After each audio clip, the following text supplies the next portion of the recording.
Now let's move towards next section, where we will learn about the major role of this cardiovascular system, that is blood circulation. This circulation of blood can be divided into two divisions, namely, systemic circulation and pulmonary circulation. Here, systemic circulation, also known as greater circulation, is the circuit of vessels supplying oxygenated blood to the body and returning deoxygenated blood from the tissues of the body to the heart. Let's try to understand this cycle.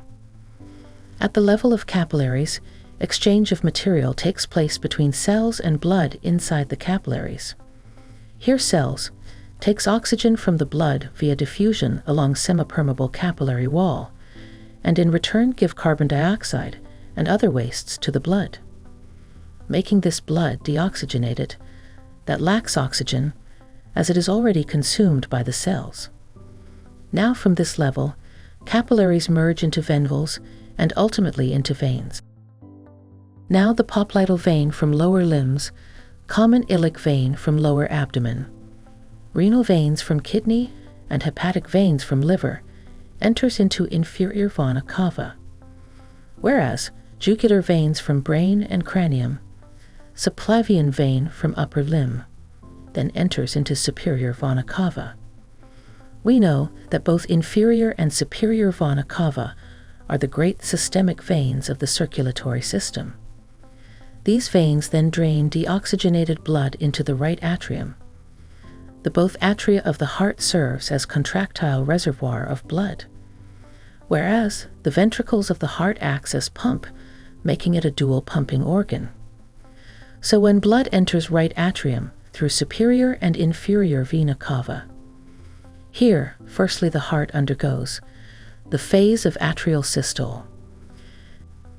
In this phase, atria contracts, opening left and right atrioventricular valves. This rising pressure inside atria then pushes blood into the respective ventricles. After atrial systole, ventricular systole begins. When pressure inside ventricles continue to increase due to blood fill and ultimately it becomes greater than the atrial pressure, it forces AV valves to close and ventricles to contract. At the end of this phase, semilunar valves open, and blood flows from ventricles into the pulmonary and aortic trunks. Once this phase completes, semilunar valves gets close again to prevent backward flow. Here we said ventricles acts as pump. So left ventricle acts as pump for systemic circulation, while right ventricle acts as pump for pulmonary circulation. Pulmonary circulation is otherwise called lesser circulation. After ventricular systole, when blood leaves ventricles, it is pumped through pulmonary artery, from right ventricle towards lungs. This is the only artery in the body that carries deoxygenated blood, but is called artery because this blood vessel carries blood away from heart. Within lungs, at the level of alveoli, exchange of gases occurs between blood and alveoli air sacs at pulmonary capillaries. Oxygen from alveoli that is inspired from the air enters the blood and binds with hemoglobin of RBC, thus making that blood oxygenated. On the other hand, that deoxygenated blood that came from heart exchange its carbon dioxide into the alveoli that is then exhaled outside the body.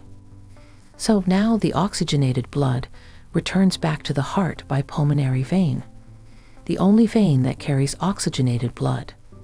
This oxygenated blood returns to the left atrium of the heart.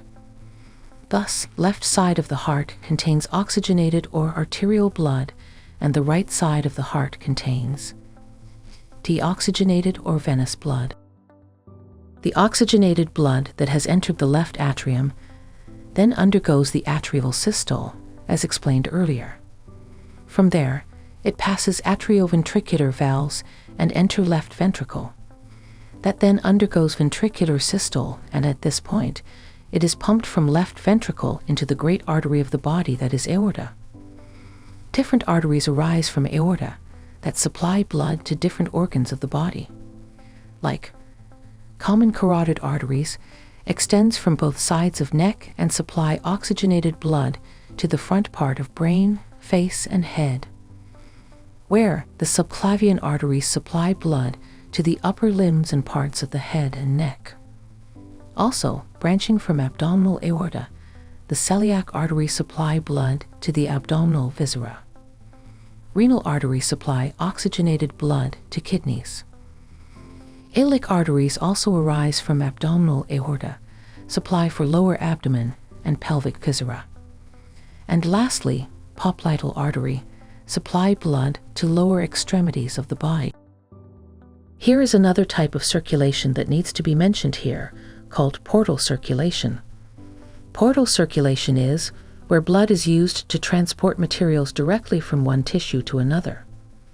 And this type of circulation occurs between the gut and the liver, thus called as hepatic portal system.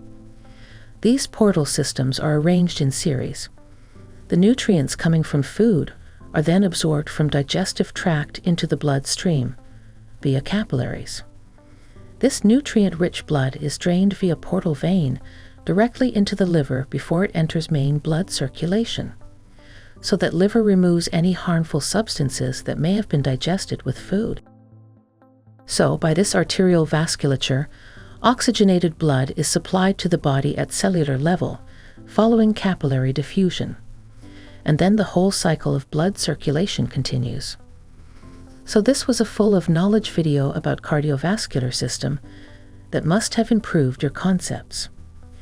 For more such videos, keep watching sqadia.com.